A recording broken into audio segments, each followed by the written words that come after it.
What's up, everybody? It's Friday, and that means it's time for another edition of JT's Bang Bang Plays. That's right, Friday, or Viernes, as they like to say in a lot of parts of the world, including right here in Atlanta, Georgia, which is where I am filming from. Every now and then you see something in Major League Baseball that just kind of makes you laugh a little bit, right? And no, I'm not talking about Chris Flexen absolutely dominating the Texas Rangers last night, because that was anything but funny. It was actually a little bit hurtful. But what we did see last night, and I was off on my way out the door doing something that I like to do every now and then, which is called living life and not arguing with strangers on the internet. And I get a text from my good buddy Mangone who says, hey, Ohtani is not starting, Sandoval is starting. And I had a good bit of Shohei Ohtani last night, and I had no time to look into why. I just had to pivot and get Ohtani out of my lineups and mistakenly, as it turns out, throw a couple of Oakland A's into my lineups. But then this morning I find out the reason why Shohei Ohtani was scratched, and I was really hoping it wasn't for injury, and the good news is it was not for injury. But Shohei Ohtani scratched from his start last night because of a traffic jam on the Bay Bridge. A traffic jam on the Bay Bridge. A traffic jam on the Bay Bridge. What are we, in high school baseball? Like, I remember taking a van through Manhattan up to the Bronx when we were playing Fordham High School when I was a kid, playing high school baseball, and we could run into some pretty gnarly traffic in Manhattan. Every now and then we had to get on the subway just to make sure we made it in time for the game, right in the shadow of the old Yankee Stadium. This is a Major League pitcher. This is a Major League team. What is going on here? One of the most exciting players in baseball, the only two-way player that we've seen in generations, is stuck on the Bay Bridge and then has to get on the Bay Area Rapid Transit? I mean, you're risking his life at this point. What is going on with the Angels? Look, for me, with the Angels, it's very simple. You just blame everything on Joe Madden. I can't believe this. It's just amazing. But he is going to start tonight, and that brings us into the tonight, Friday night slate. So we've got 12 games that are scheduled on this slate, the Draftkings slate anyway, that is. I'm going to go by Draftkings pricing.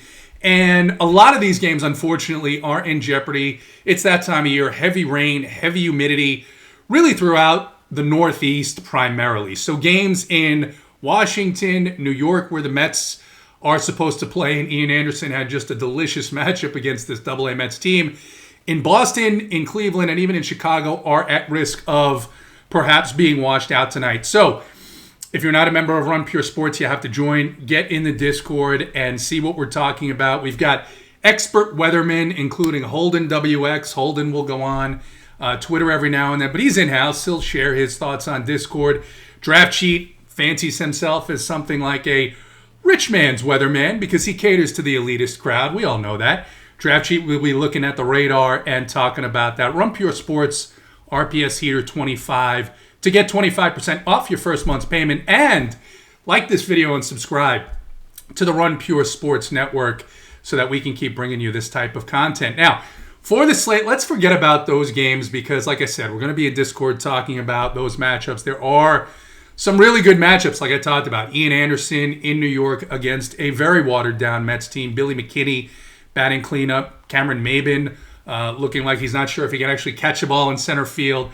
Really good matchup if that game plays. It doesn't look like it's going to. And then I hope that we're not deprived of the Toronto Blue Jays against youngster Eli Morgan.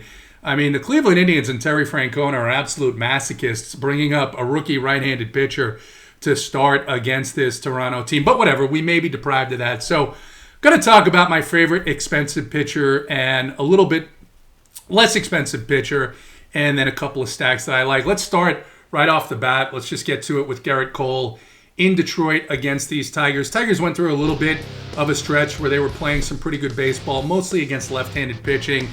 But Garett Cole in cold weather, light rain, 50s, wind blowing, out or in or sideways, it really won't matter.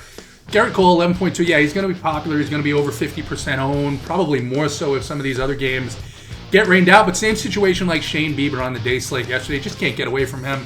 There's just a 75% chance or greater that he is the highest scoring pitcher on this slate. And as we saw like last night, where you don't have a lot of offense, and this slate projects like it may have just a little bit less offense, You really need those pitchers who are going to put together those 30 and 40-point performances.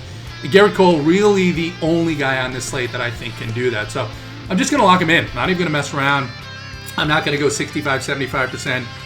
If he fails tonight, then I fail, and I'm just going to live with it. Outside of him, I probably will still pay up at the starting pitcher 2 spot on DraftKings, and I liked him last night in this matchup. I like Shohei Ohtani again. Hopefully, they'll get him some type of assistance to get to the park. Hey, listen, if the New York Jets head coach can get a police escort to go to a New York Knicks playoff game, look, maybe it's not the best use of police services. We could probably agree on that, but get him some help. Get him to the game on time. Let him get in his routine. Hopefully that works out. Shohei Ohtani, 7.8K against the Oakland A's. Oakland's a great team, very talented, power-hitting offense, and they've been good against right-handed pitching, but Shohei Ohtani coming off of a little bit of a down game. I'm going to bet on his talent, his 35% strikeout rate, which jumps to 41% against right-handed batters. The Oakland A's don't really have a lot of lefties outside of maybe a Mitch Moreland or a Jed Lowry to throw in there, and they're just not going to scare me off of Shohei Ohtani at a great price point. So, Garett Cole and Shohei Ohtani. Moving on to the bats, it feels for me, just looking at this slate, first glance, that it may be a slate where I want to do more of a mini stack approach here. Then look at a full stack, just because there's some decent pitchers that are not great pitchers that I want to use, but also that I'm a little bit concerned about the way maybe the offense opposing them is playing and don't want to go all in on them. So one offense that I do feel pretty comfortable about tonight, Los Angeles Dodgers against Anthony DeSclafani.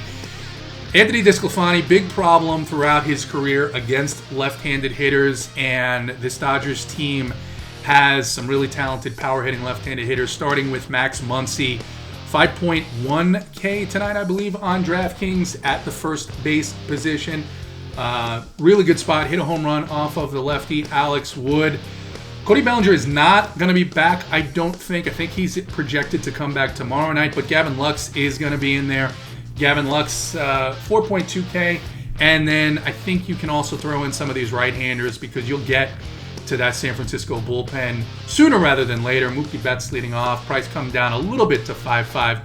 I like him a little bit. Another stack that intrigues me from one of the earlier games is one that I hope is going to be a little bit lesser owned, maybe go a little bit under the radar. The San Diego Padres going into Houston in more of a pitcher's park generally to take on Framber Valdez. Framber Valdez coming off of the IL. He is slated. This is his first or second start of the year. I think he might have made one start in spring training and then got put on the shelf, but he was slated to throw 65 pitches in a spring training game on Saturday, so this will be his next start. I don't expect him to go much more than 80. He'll have to be really efficient against this Padres team to get through that and go 5 innings, and then you have the league worst bullpen coming in after Framber Valdez. So guys like Tommy Pham, who's turned it up quite a bit, 3.5, should be leading off. Manny Machado expected to be back in the lineup tonight, 5.6, and then you're not going to make a Padres stack. Well, you're probably not going to make a Padres stack without Fernando Tatis Jr., him at 5.8K. Again, just a bet on the fact that Valdez is going to go a little bit less, maybe be not just as sharp as you would normally expect him to be in his regular season debut, and then taking on the back end of that Houston Astros bullpen. There's a couple of other spots here that I like bits and pieces of. I will tell you one thing I'm looking at is that Texas-Seattle game. If you wanted to pay down a pitcher, Jordan Lyles at 5.3. Look, Jordan Lyles is league average is a compliment, but in this matchup against a team that has really struggled against right-handed pitching and in a park that is not just a pitcher's park, but it's a park where they employ that humidor, and we saw that helped pretty much last night with Chris Flexen looking like an absolute stud. After striking out 2 hitters in his last 17 innings pitched, he just mowed down the Texas Rangers. So for a bunch of reasons, I think if you were paying down and you wanted to spend up and maybe stack both the Dodgers and the Padres in the same lineup, I think you could take a chance on Jordan Lyles. But I think the Cardinals will be popular tonight. That's a matchup that I'm still evaluating. The Cardinals over the last few weeks, a 33% strikeout rate against left-handed pitching. There are signs that's turning around. Madison Bumgarner, though, was a guy who I thought was done in the beginning of the year, and I have to say that I was wrong. because he's looked really, really good, and it's not just matchup based. He shut down the Atlanta Braves in the no-hitter he threw in Atlanta. He's played well against some other competition. The Dodgers got to him a little bit, either his last start or a couple starts ago, but that's to be expected the way they hit left-handed pitching. So he's been pretty good, but I think a sneakier side of that game is this Arizona Diamondbacks side. Johan Oviedo has been back and forth between the major league site and the minor leagues, the alternate site, and he's just not quite major league ready. He definitely has talent, but for right now, a 14% walk rate, one of the highest barrel rates on the slate. It's going to be hot. The roof is going to be open. And here's something else about the St. Louis Cardinals. Their bullpen numbers show that they're the second worst bullpen in the league, but they have two of the best bullpen arms in the game, in my opinion, in Giovanni Gallegos and Genesis Cabrera. Both those guys pitched in their last game of the Chicago White Sox series, and they also pitched again last night. Their other better reliever, Ryan Helsley, pitched last night as well. No one else in that St. Louis bullpen has an xFIP under 5. I don't expect Cabrera or Gallegos to pitch tonight, and you're going to get from Oviedo, maybe you get 5 innings. I don't think you're going to get much more one way or the other. And there's some signs that this Arizona Diamondback offense is turning it around. Ketel Marte came back. This will be, I think, his 3rd game back. They're looking a little bit healthier. The prices are depressed. The prices have come down on these Diamondbacks. You've got Josh Rojas now at 3.6K, a lefty leading off against the rookie Oviedo and that bullpen. Then you've got Ketel Marte, priced down, 4.4. David Peralta, 4.0. You can even go to Eduardo Escobar. You're going to pay a little more for him at 4.7, but I think this may be, and I hope it will be, a lesser-owned, perhaps sneakier side of this game with the Cardinals using their best bullpen arms. I just don't think in May Mike Shilt's going to run his 2 best relievers out there for a 3rd day. So you may see Helsley. Helsley hasn't been nearly as good as Cabrera or Gallegos. And then I think you're going to get to the guys at the end of that bullpen, like a Ponce de Leon, who they brought in last night to close the game. And he actually looked pretty good for the first time all season. But if he pitches again a second night, I'd expect the Diamondbacks to get to that bullpen. So a little bit sneakier, I think, maybe the Arizona Diamondbacks. It's something that I'll be looking at throughout the day. Just another reason to get a membership, join the Discord. We're going to have core plays. We're going to have a playbook up. We're going to have slate strategy. And we'll be talking about all this weather. Our resident weather experts, Draft Sheet and Holden, going to be in Discord right up until lock. That's it for JT's Bang Bang Plays on Friday. Like and subscribe to the Run Pure Sports Network. Hey, enjoy your weekend. Thank you to all you served. I know we have several of our members who served in the military. No matter what you did, whether it's the military, the Coast Guard, law enforcement, thank you for your service. Enjoy your weekend. Let's run pure tonight.